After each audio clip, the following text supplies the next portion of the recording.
नमस्कार। कक्षा 8 हिंदी में आज हम पाठ 7 हार की जीत का दूसरा भाग देखेंगे। पहले भाग में खड़क बाबा भारती का घोड़ा लेने आया था और देखने आया था और बाबा भारती को कहकर गया था कि मैं अब आपके पास ये घोड़ा नहीं रहने दूंगा। इस बात से बाबा भारती बहुत परेशान हो गए थे।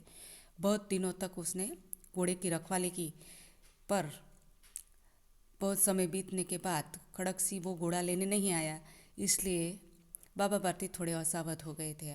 आइए अब हम दूसरे भाग में क्या होता है देखते हैं।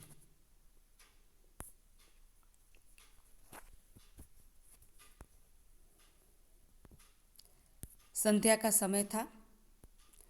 बाबा भारती सुल्तान की पीठ पर सवार होकर घूमने जा रहे थे। इस समय उनको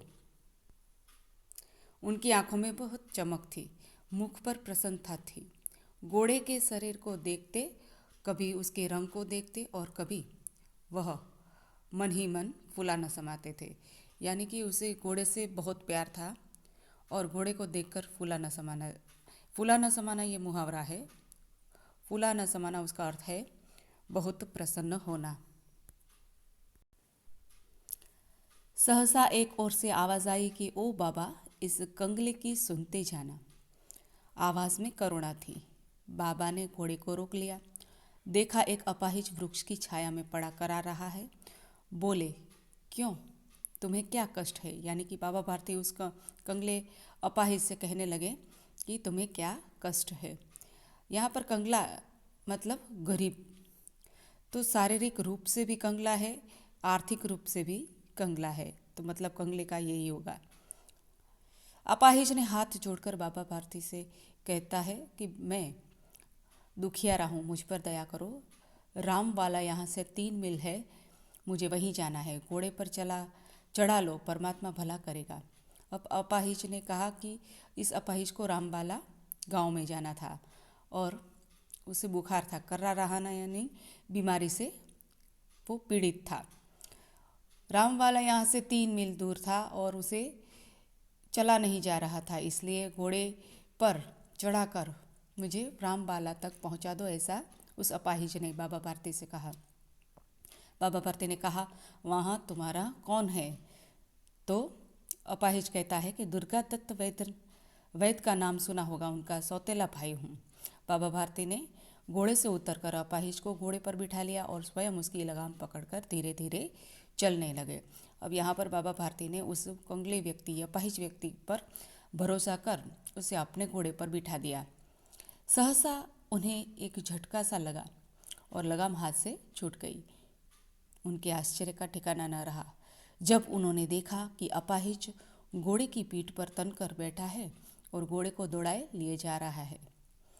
उनके मुख से भय और विस्मय और निराशा से मिली हुई चीख निकल गई। वह अपाहिज डाकू और कोई नहीं, खड़क सिंह था। बाबा भारती कुछ देर तक तो चुप रहे। इसके पश्चात कुछ निश्चय कर पूरे बल से चिल्लाकर बोले, जरा ठहर जाओ। खड़क सिंह ने आवाज़ सुनकर घोड़ा रोक लिया। उसकी गर्दन पर प्यार से हाथ फेरते हुए कहा, बाबा जी, यह घोड़ा अब न दूंगा।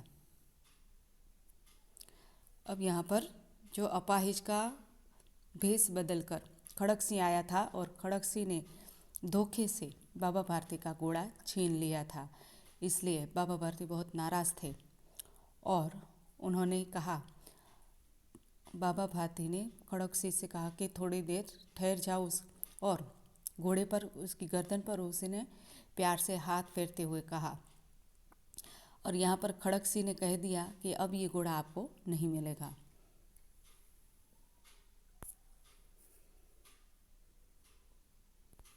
यहाँ पर देखिए, खड़क सिंह ने अब बाबा भारती का घोड़ा ले लिया है और अपना उसे बना लिया है, उस पर अपना अधिकार जमा लिया है। आगे देखते हैं।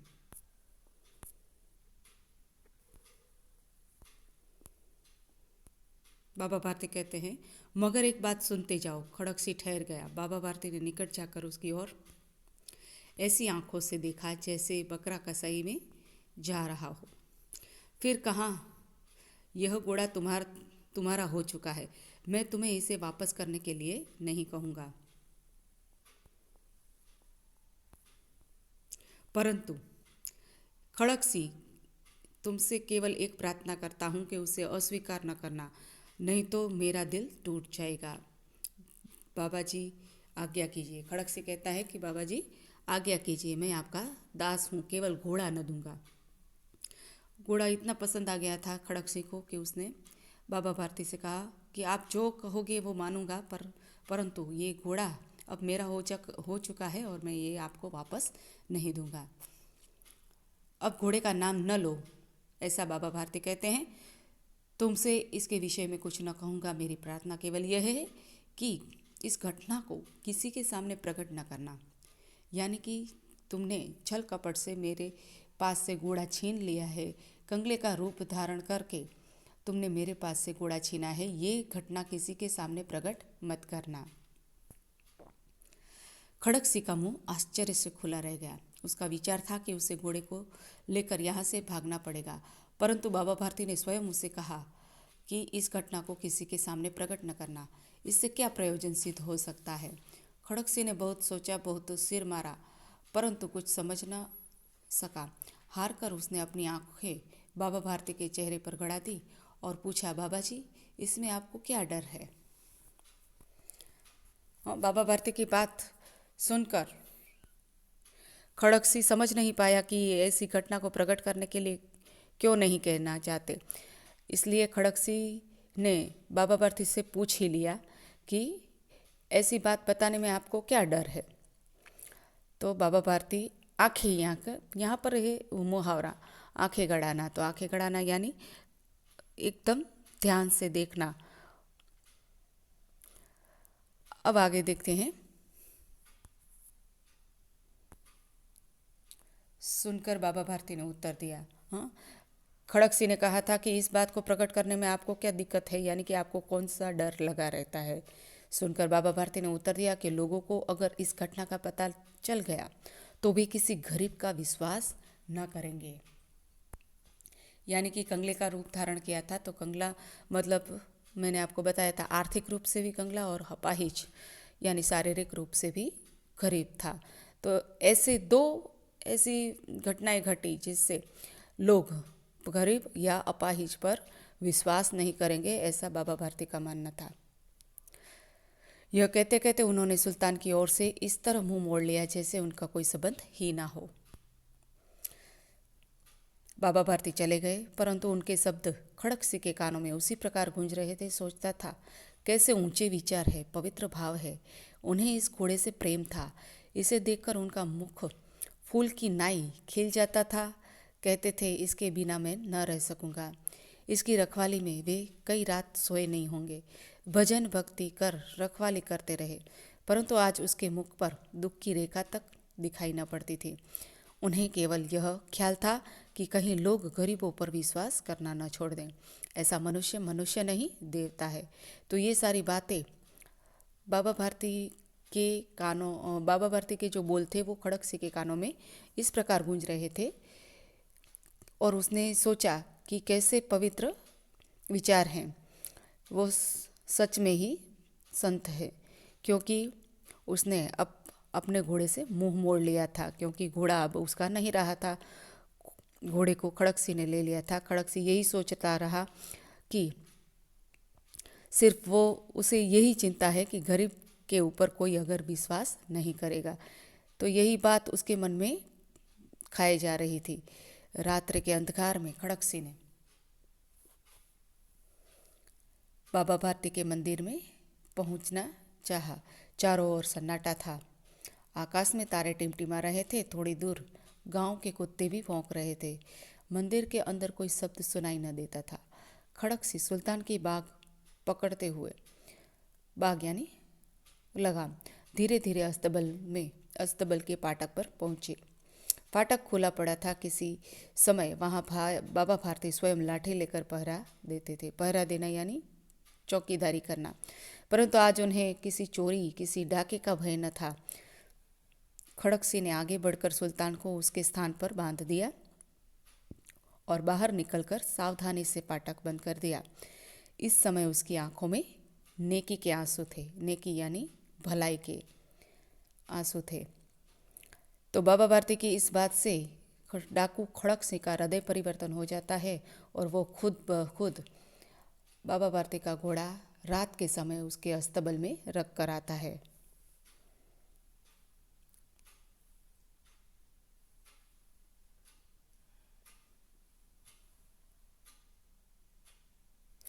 रात्रि का समय था, तीसरा पहर बीत चुका था। चौथा पहर आरंभ होते ही बाबा भारती ने अपनी कुटिया से बाहर निकल ठंडे जल से स्नान किया। उसके पश्चात इस प्रकार जैसे कोई स्वप्न में चल रहा हो, उनके पांव अस्तबल की ओर बढ़े, परंतु फाटक पर पहुंचकर उनको अपनी भूल प्रतीत हुई। साथ ही घोर निराशा ने पांव को मन मन का भर दिया। वे वहीं रुक गए। अब यहाँ पर रात्रि का जो समय था उसमें तीसरा पहर चल रहा था और चौथा पहर आरंभ होने की शुरुआत थी। बाबा भारती अपनी कुटिया यानी झोपड़ी से बाहर निकले, ठंडे जल से स्नान किया और अस्तबल में आगे पहुँचे, परंतु अस्तबल के पहुँचते पहले उसे याद आया कि अब तो वहाँ पर जाना कोई उचित नहीं है, क्योंकि उसके पास अब घोड़ा ही नहीं है। यही सोचते हुए वो घोर निराशा में चले गए। घोड़े ने अपने स्वामी के पांव की चाप को पहचान लिया और जोर से हिनहिनाया। अब बाबा भारती आश्चर्य और प्रसन्नता से दौड़े हुए अंदर घुसे और अपने प्यारे घोड़े के गले से लिपटकर इस प्रकार रोने लगे मानो कोई पिता बहुत दिन के बिछड़े हुए पुत्र से मिल रहा हो। बार बार उसकी पीठ पर हाथ फेरते, बार बार उसके मुंह पर थपकियां देते। फिर वे संतोष से बोले, अब कोई गरीबों की सहायता से मुंह नहीं मोड़ेगा। सहायता यानी मदद करने से कोई नहीं मुंह मोड़ेगा।